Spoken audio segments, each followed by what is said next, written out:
Because they made the Oompa Loompas rap in the new one. Really? Can you imagine if they'd done Bare Necessities, but they're like, we need to modernise it. Shall we have them rapping? He just does it with massively sweary gangster rap.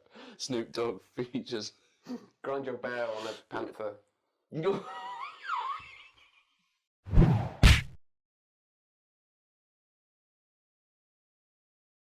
Hello, I'm Chris. I'm Tom. You're watching That Review Show. Tom, what are we talking about today? The Jungle Book 2. Remake, I mean.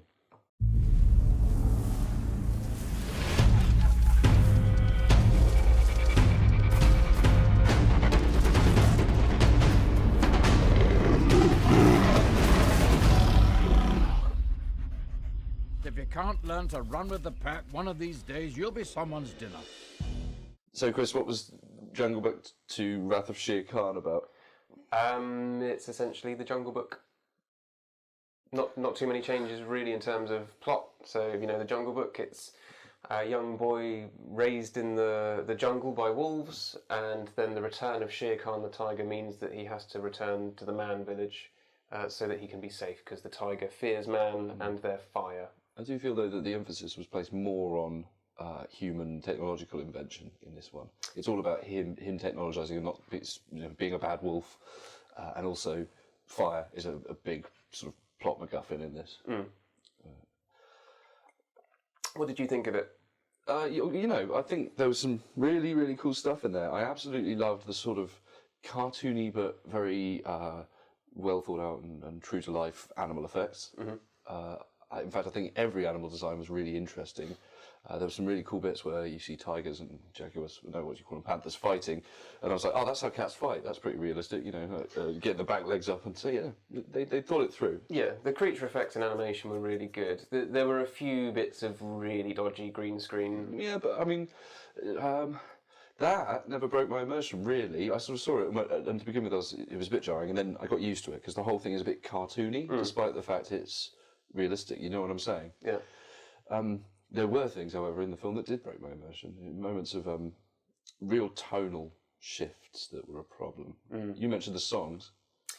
Yeah, so when Mowgli meets Kaa, we get an allusion to one of the songs from the original, because she's saying the words of "trust in me, just in me," but she's not singing it.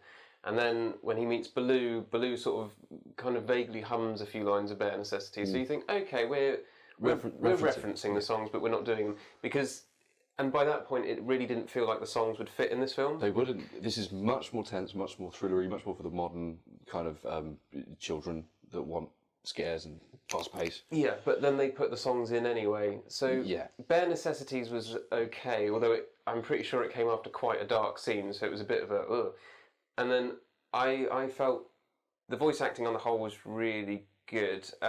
Christopher Walken as King Louie I thought was great casting, but he does his song, but it was kind of like they were embarrassed. Ooh, wanna be like you, yeah. Ooh, big joyful silly like jazz song. Well, that's the thing, they were almost embarrassed to have the songs in there, because his song, rather than it being a fun song and dance number, he literally just sits there singing it, and Mowgli just stands there listening to him sing it to him. And it's in a tense scene where he's basically going, you know, join me and we can rule the galaxy together, and now I'm going to sing you a little song. And then he goes back to being sinister and evil, and it's, what are you doing? Yeah, and I think Christopher Walken did a great job of singing the song, but he was only sort of half singing it, and I just think that's fun. If you'd have let him go with it and actually had like a fun scene, because this film, we've been moaning a lot recently about how children's films are too miserable, they're all dark and gritty. I thought it would be more miserable. Yeah. It's actually, it's got lightheartedness in it. That was my worry going in, but actually it was quite light-hearted throughout. There were scenes of tension and, you know, some quite dark scenes, I suppose, but there was a lot of comedy throughout as well. But the songs just didn't really fit with the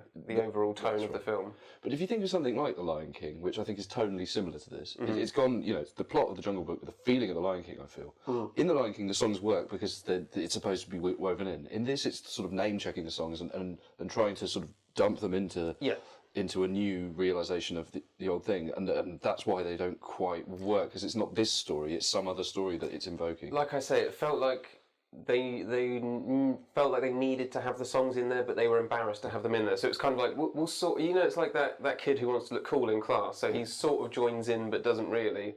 It felt like that. It was like we're going to kind of do the song. Bare Necessities was close. That was the closest to like a feel-good song. It had the most kind of music behind it and the most sort of actual singing. But even that kind of felt a little muted. Oh, it ended with them suddenly going, oh, wait, tension. It was weird.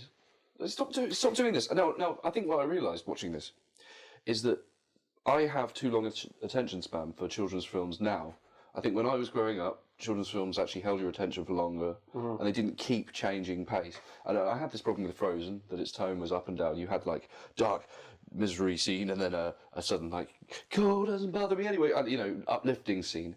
This is like that as well. There were moments in the cinema where the audience around us are sort of like laughing, and I'm like, well, why are you laughing? Did you not just see the scene that came before? And it's they're able to switch up like keep changing the tone of their brain, but I'm there going, where's the consistency? Yeah, I particularly felt in terms of attention span, there was the scene where Mowgli runs away from Shere Khan, and then you get a talkie scene with the wolves, which lasted about a minute and a half, and then when it went back to Mowgli, we then had to have a stupid mudslide scene where he got caught in a mudslide and fell in the river, and it was just an action set piece that was there for the sake of, right, let's get some action going again. I did feel actually, a large proportion of the scenes in this film kind of didn't need to be there. They went, we're going to do this set piece, we're going to do this set piece, we'll connect them up, but they don't actually all necessarily lead to the conclusion. And let's be honest, the conclusion of this film, sort of like the goal that he's heading towards, which is to go back to the human village, is a damp squib. Like the whole human village thing is a bit like, So there's never this like clear decision. He decides to stay or he decides to go. That's never part of it. No. It gets a bit confused in that. Overall, though, the start of the film, I was a little worried. And I thought we were going to get the Peter Jackson's King Kong effect because they did seem to be padding it out a lot. But I enjoyed most of the film quite a lot, and then it was only the last 15 minutes of the movie where it was like, whereas the ending of the original Jungle Book kind of it was all over and done within about 2 minutes. This was like a sort of 10-15 minute action set piece villain fight, and it was a bit like, okay. The film was good. It was decent. Yeah, and worth watching. I thought the voice actors were great. I really liked Mowgli. Mowgli, I thought it was pretty good. It wasn't like annoying kid actor or anything, and there were some lines he was delivering where he was like being quite annoying that were funny. Yeah. They're like, oh yeah. Yeah, I chuckled throughout this film, I would say. I didn't. Idris Elba, I thought was great as Shere Khan. Shere Khan was the best character. He was basically Darth Vader, mixed with the Emperor a bit. Yeah.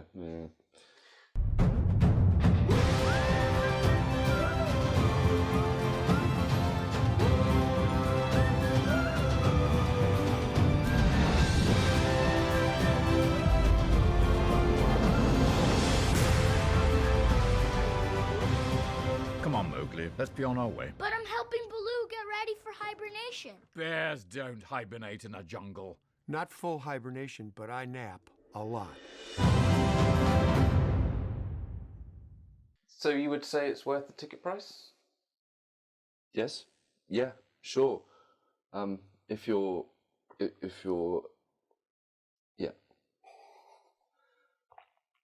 So yes.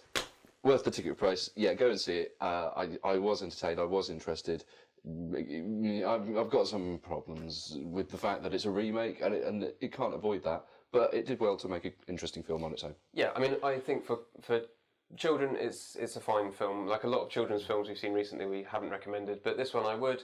For me, as an older audience member and a sort of fan of the original as a kid, there are a lot of bits that just felt dropped in, like they had to do it. But Car, if you're a fan of Car, maybe don't go see this, because for me, that's the most interesting character to me.